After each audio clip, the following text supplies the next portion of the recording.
छोटा सा चूहा है, आके पैसे दराज से निकाल के लेके जा रहा है। इमारत में कौन से नोट थे? 5-5 हज़ार वाले थे, सारे 5-5 हज़ार वाले थे। वो लेके जाता रहा, 4-5 बार आया वो चूहा, थोड़े थोड़े पैसे करके लेके चला गया यहाँ से।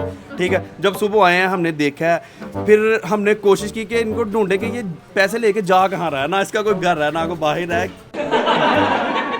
फिर ये कि हमने कोशिश की ढूंढने की कि ये चूहा पैसे लेके कहाँ पे जा रहा है। ठीक है, फिर हमने जगह ट्रेस की, पूरी दुकान जो है ना हमने खाली की, ये काउंटर सारे बाहर निकाले।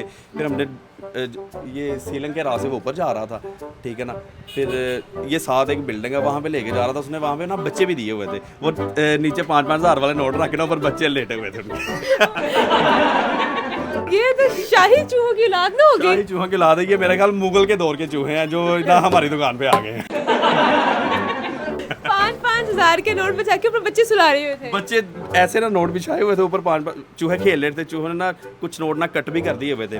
फिर हमने वो नोट लिए, फिर हम स्टेट बैंक गए, फिर वहाँ से हमने जाके चेंज करवाई। इस वजह से हमारी जो है ना रिकवरी हो गई। अगर सीसीटीवी फॉर एग्जांपल के सीसीटीवी कैमरे ना लगे होते तो हमारी अमाउंट वो ज़ाया था।